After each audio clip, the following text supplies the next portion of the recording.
I have grown-up children now, and very often they'll talk to me, and I have to actually say to them, "Are you asking me to fix this, or are you just venting?" And they'll say, "Just venting, just listen," which is wonderful that we have that kind of relationship. Let me tell you, as a parent, when you hear even your adult child telling you that they have a problem that's really bothering them, you naturally want to fix it. That's not scaffolding. That's Yeah. helicoptering, concierge, that's intrusive parenting.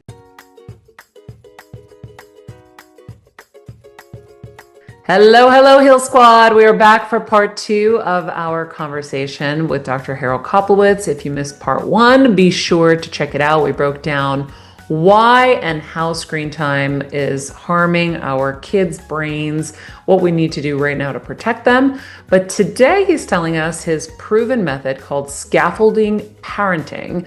That can literally save your child's mental health. He's sharing the top questions every parent should be asking daily to emotionally check in on their kids.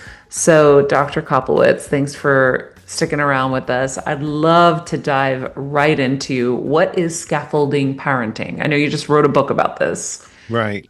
Well, if you think about it, most of us have an image of what our child is going to be like while your wife is pregnant, or while the child is cooking, uh, or the minute you get the child, right? If you're adopting a child.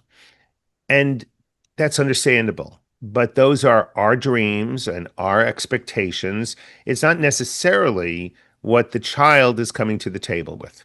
And really great parenting is parenting that looks at a child and sees if there's a deficit, how can we support them? How can we get them a tutor? How can we get them, how do we throw the ball to them in the backyard if they're a little klutzy so that they'll feel more comfortable when they're playing catch with someone else? And how do we look at their assets and give them opportunity? So if they have a musical ear, how do we give them piano lessons or put them in a choir or keep lots of music on in the house? Mhm. So the concept of scaffolding is that your child comes to life with an architectural plan. They're either going to be a skyscraper, they might be a really super cool modern, ranch, or they might be a Victorian, or they might be a little bungalow. And our job is to give them the support that they need along the way. And if you do that properly, you take the scaffolding away, right? Because the building is getting stronger and stronger. And if you do it really well, your child, when they become older, will know when they need scaffolding. So when you send them off to college and they're struggling with a reading assignment or a writing assignment, they feel like they can self-advocate and go to the learning center. Or if they're feeling socially very isolated, they will reach out and say, is there a club I can join? Or I have the skills to know how to engage with two or three of the people in my dorm, so that they have already incorporated what you've been doing for them, which is very different than being a hovering parent or a concierge parent. I think concierge is a great way. What's Can a I get you? concierge parent? Well, can I get you a better teacher? Can I move your class? Can I get you a better tutor? This team isn't really working out. Let's switch teams. I mean, if you think about it, the bumps in the road are good for you. Do you mean it's not that you want to go into a crater, but you want them to become resilient? And that's the whole concept of scaffolding parenting, is raising resilient kids, particularly in a time and an age of anxiety. And Yeah, I so, wonder at what point is it right to intervene and when is it wrong? Because, we never want our kids to be hurt or in pain or suffer. And I mean, I look at my own life and I'm like, oh gosh, like my parents just kind of, you know, they were just trying to put food on the table. My mom was trying to keep my dad alive. I was like, hey, over here, me, yeah, having a hard time over here. Um, but I look now and there's a lot of helicopter parenting you see, and I feel like I would be right there with them. I don't know. I'm gonna try not to. I'm gonna learn from you, but when is it right and when is it wrong? If your kid's being bullied in school, what do? You can't just let that happen. correct, I mean, correct. I was And I think bullied and I was terrified, and I guess I mean, I'm quite resilient probably because of it all, but No, well, I think there are degrees of distress and dysfunction, right? That's That's what we're looking for as parents. We want to see if our kid is sleeping all right, eating okay, enjoying school, enjoying extracurricular activities, has friends, and we get to know who our child is. Not every child is super gregarious. Some kids are more socially slow in engaging. But we're looking at three big domains. We're looking at their work life, which is school. We're looking at their play life, which might be friendships, whether they're doing chess, whether they're doing tennis, whether they're doing football, basketball. It doesn't really make a difference. They have some kind of play life.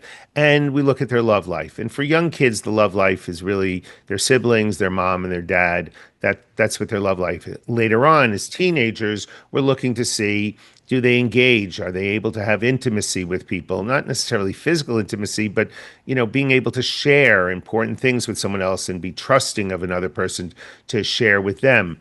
Those are the three big buckets. So what we're looking for is to find out and help our kids get a vocabulary that they can share with us if they're really struggling. And remember, sometimes they don't want to disappoint us. So they may be struggling or in pain at school, but they don't want our pity and they don't want us to think poorly of them. So they may hide from us what's going on. So, for instance, kids who have anxiety symptoms, very often they're internalizing. So they're not sharing with you that they have this silly habit that they have to wash their hands 3 times every time they start washing, or they have to lock and unlock the door 5 times because they know it feels a little wacky and it's embarrassing. So they don't want their parents to think poorly of them.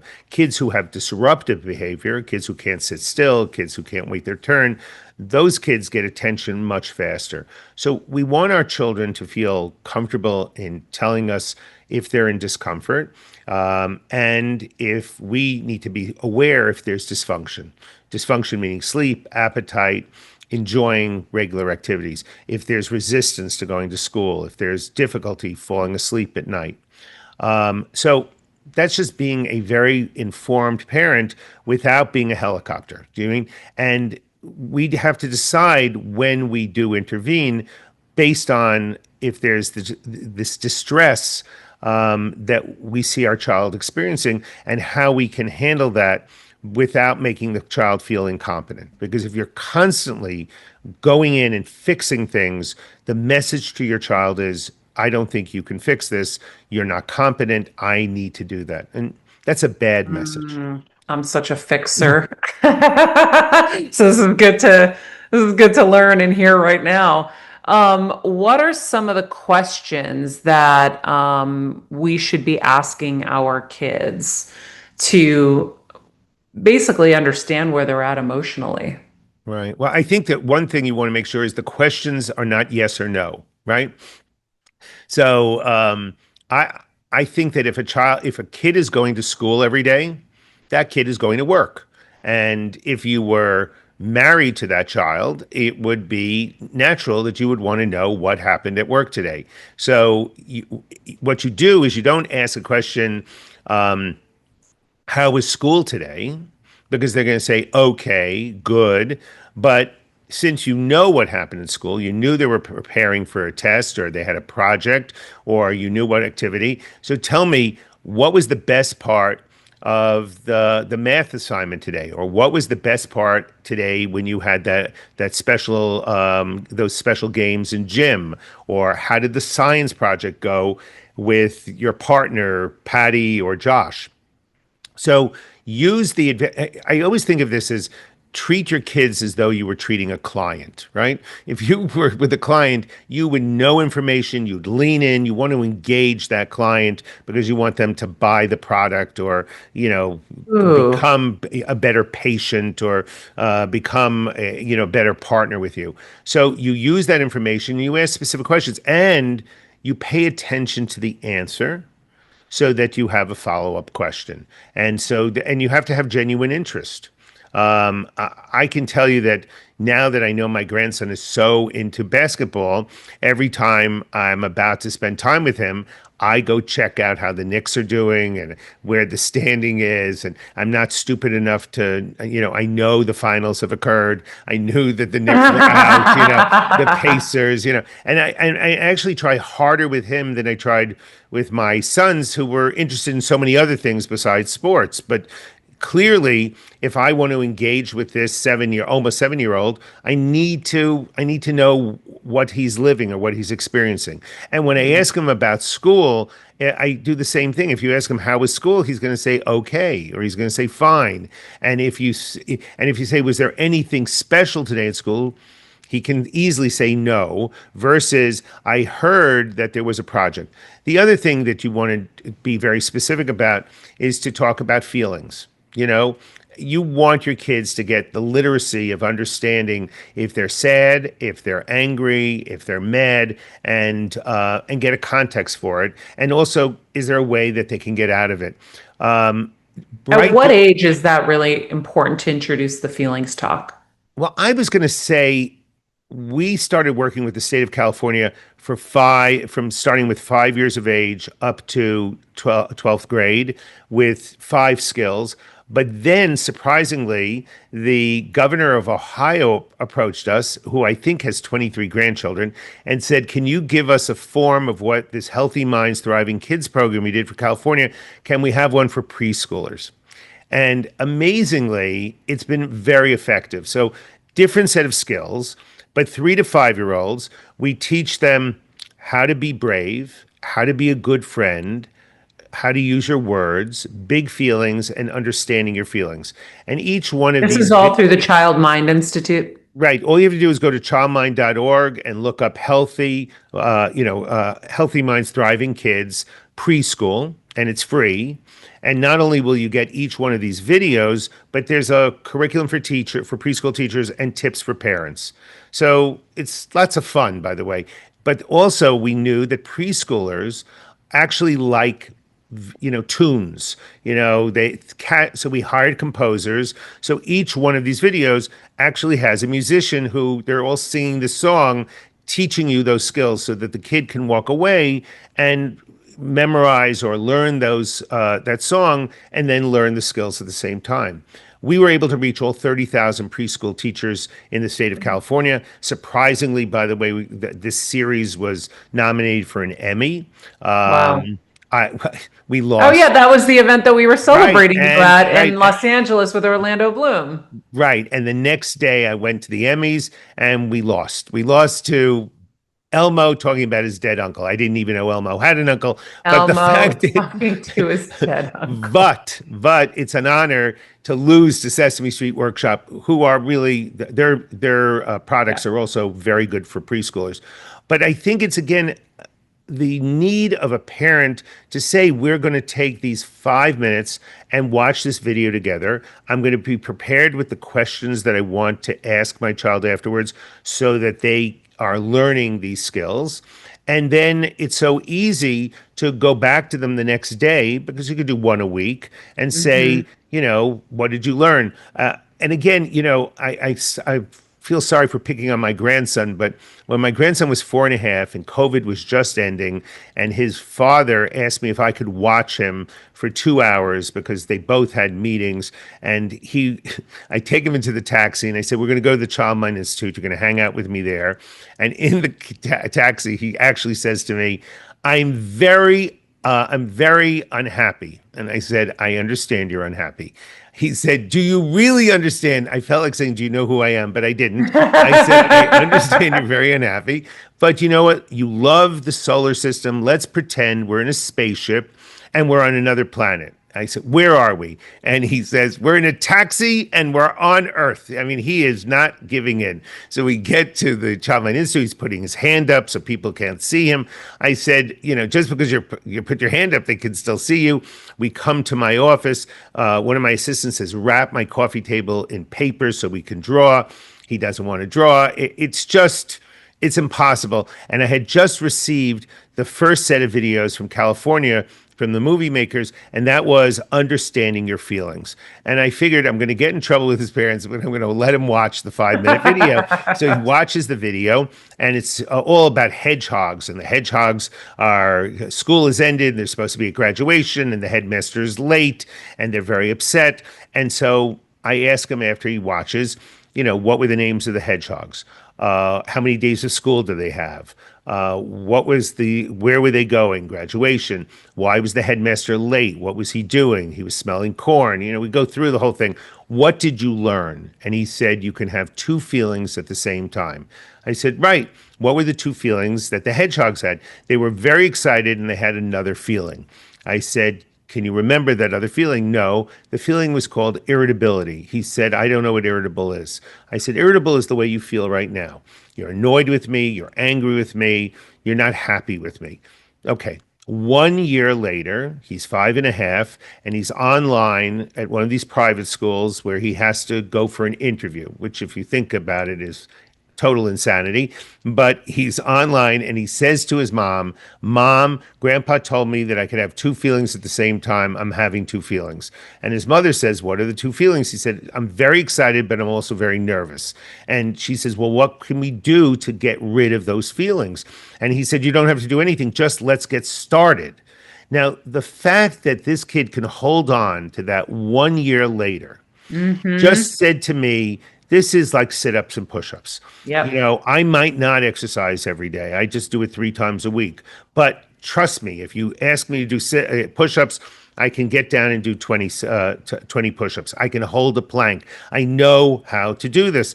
And I think that this just is very helpful if the schools aren't going to do it, because we've gotten different states to look at it. Then I think parents should start thinking about it. And what a wonderful way to interact with your kids. You have the guide, it's free, and Mm-hmm. you can modify it, or because every family does it differently. But you're giving your kids a literacy that they can say to you, I understand my feelings. I'm feeling nervous, or I can label the feeling. Can you help me with this? And that's what you want. That's really, you don't want to fix it. You want to be able to scaffold them. You want to be able to help them, whether that's support, giving them skills, or in the case of a child who's very symptomatic, getting them to a mental health professional, or getting them to a tutor if you can see that they're really struggling with learning their ABCs, or there seems to be some word retrieval problems. In other words, you're responding appropriately to the child without fixing it. I have grown-up children now. I have adults. And very often they'll talk to me, and I have to actually say to them, are you asking me to fix this, or are you just venting? And they'll say, just venting, just listen, which is wonderful that we have that kind of relationship where, let me tell you, as a parent, when you hear even your adult child telling you that they have a problem that's really bothering them, you naturally want to fix it. That's not scaffolding. That's Yeah. helicoptering, concierge. That's intrusive parenting. Excuse me. So good to understand, and that distinction is really, really important. I'm grateful to be learning this now so that I can try to help Athena learn how to fix things on her own. So I will share with her suggestions and ideas maybe. Is that like a good idea? Absolutely, but also because of her developmental age, and this is true for a 12-year-old, 14, there's different risks out there where you'll say, I'm sorry, you can't do that. It's too dangerous. Yeah. You can't walk down the stairs without me. You have to hold on to my hand. Yep. No, you can't go into the pool going on the assumption she knows how to swim, unless I'm in the pool or I'm standing right there. We give kids restrictions based on what's Yep. good for them and what's safe for them. That's okay. It's just that we don't we don't give them false hope, so that if they are struggling to swim, we don't say, oh, you're the best swimmer.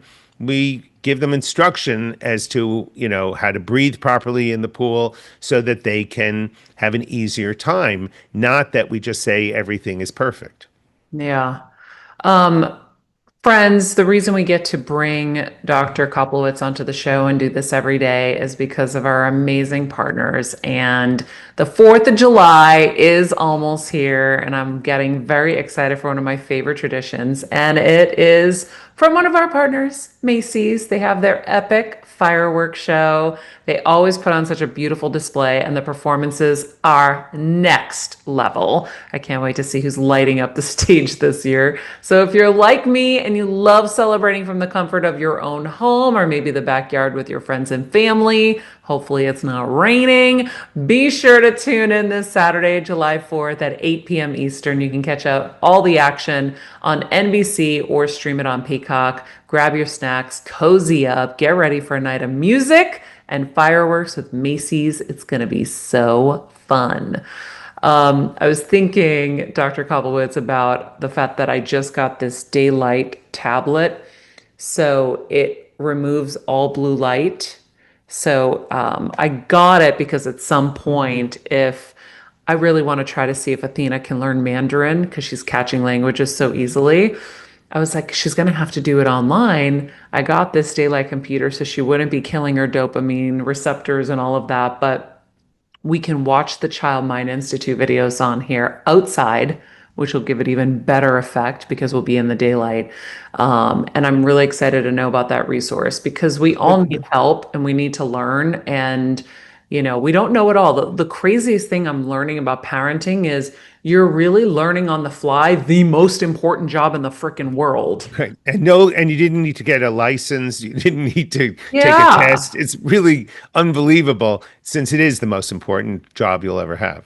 Yeah, it's really scary. So my producing team actually has a question they just messaged into me, and it's what if kids ask you about the realities of the family or the world?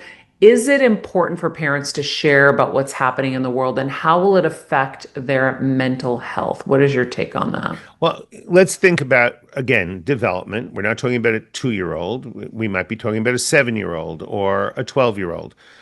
The concept is important because we have to understand what our kids understand, how they process that information. Right after 9/11, they kept repeating on TV the image of the planes going into the World Trade Center. And if Yeah. you spoke to young kids, anyone under the age of 8, they thought it was a new episode, that again and again buildings were falling down. And Mm. the message at the time, it was much younger, and Katie Couric was on the Today Show, and I was on constantly saying, please turn your TV off. It's nothing like being on television saying, turn your television off, or do not let your children watch this.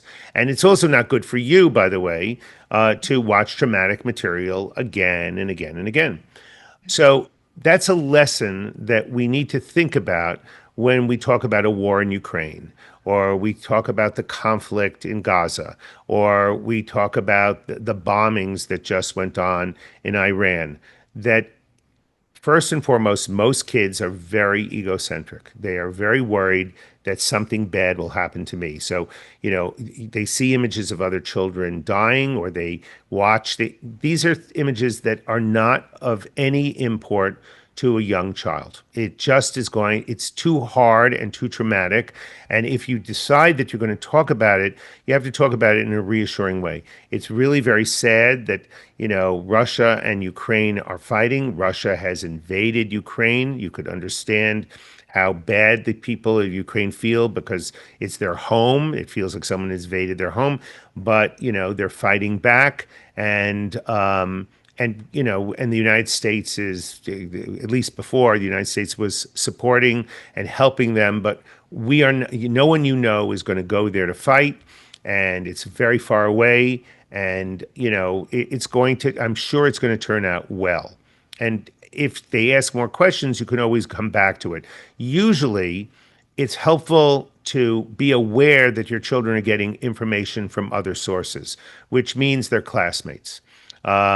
Because October 7th, for instance, is something that I would suggest that unless a child is in elementary school and, second, third, fourth grade, and they're getting some current events, that would be something that I would hide from my children because it's so awful that what was it, 1,200 people were murdered and 250 people were taken hostages. Those are really scary thoughts for a child because they're worried it'll happen to them. And if they're anxious to begin with, they'll be even more anxious. The other important part is when there's conflict in the family. In the 1960s and 70s, we had this whole attitude of everything should be open in front of the kids. That was a big mistake. If you and your husband are having a difficult time, or even if you disagree on parenting, you should say, we'll make a decision later. You know, if your kid says, I want to go and stay at Jennifer's house tonight, and you want to say no, and your husband wants to say yes, you say, you know what, I have to think about it. And you go behind closed doors, and that's when you discuss it and you hammer out the deal, and then you're a united front. Nothing makes a kid more nervous and anxious than parents that are not aligned. When they see that split, they'll sometimes take advantage of it, but it's really making them very, very nervous. Yeah. As we wrap out this episode, and we could talk to you for hours, I want you to share a few of the tips that parents can teach their kids and themselves to self-regulate and help them with their anxiety. Well, first and foremost, for all of us, we have to sleep. I mean, it sounds so simplistic, but getting a regular bedtime and trying to sleep for 8 hours is really important for even adults and more Mm-hmm. important for kids. Number two, what we eat does affect us. And modeling good, dietary habits and being able to show your kids that A, it's great to sit down and eat together and to be able to communicate. That's really great. But also that we are showing them that we like vegetables, that you can't say you eat your vegetables and then I have, only ice cream and cookies. The third thing I think, which is really important, is the communication that I was talking about. And it's hard if your child's nonverbal because the child's a year old, start reading to your child.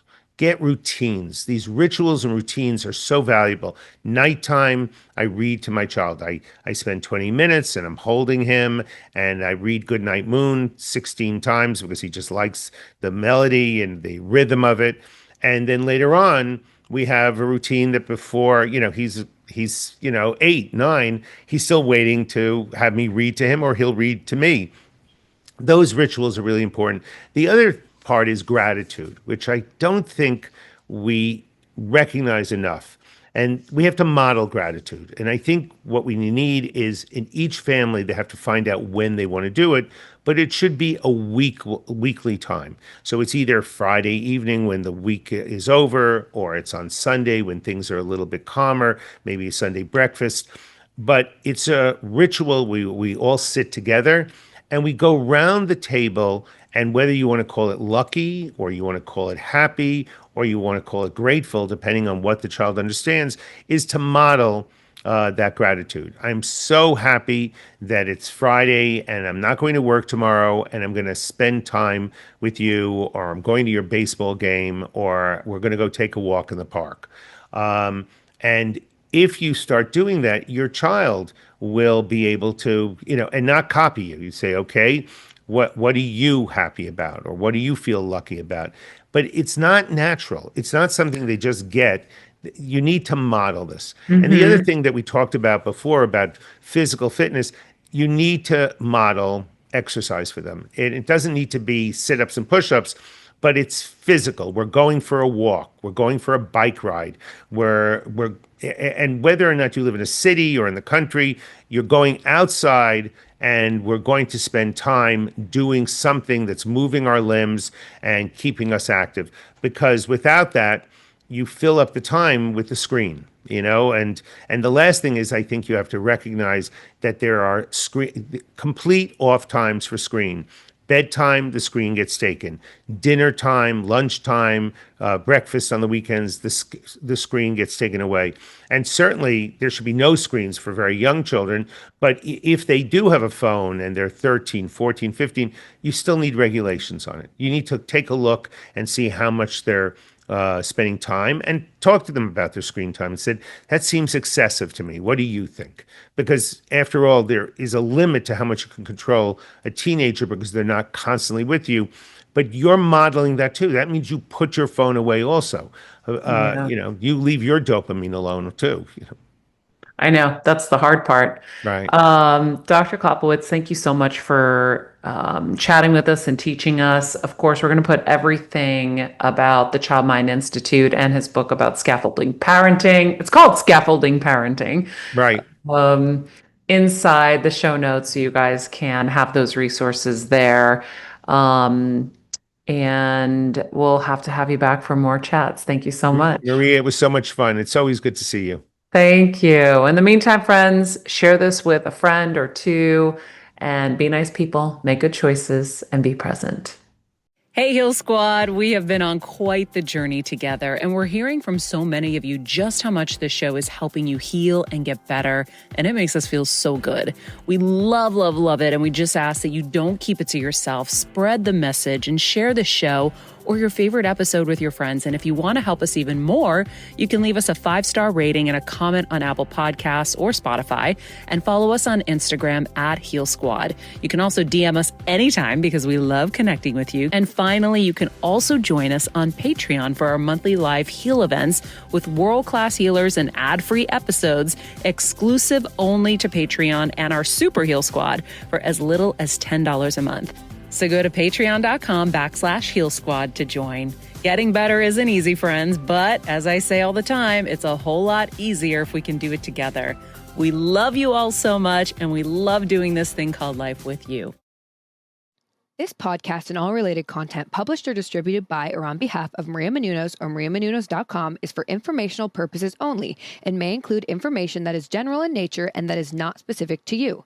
Any information or opinions expressed or contained herein are not intended to serve as or replace medical advice, nor to diagnose, prescribe, or treat any disease, condition, illness, or injury, and you should consult the healthcare professional of your choice regarding all matters concerning your health, including before beginning any exercise, weight loss, or healthcare program. If you have or suspect you may have a healthcare emergency, please contact a qualified healthcare professional for treatment. Any information or opinions provided by a guest expert or host featured within website or on company's podcast are their own, not those of Maria Menounos or the company.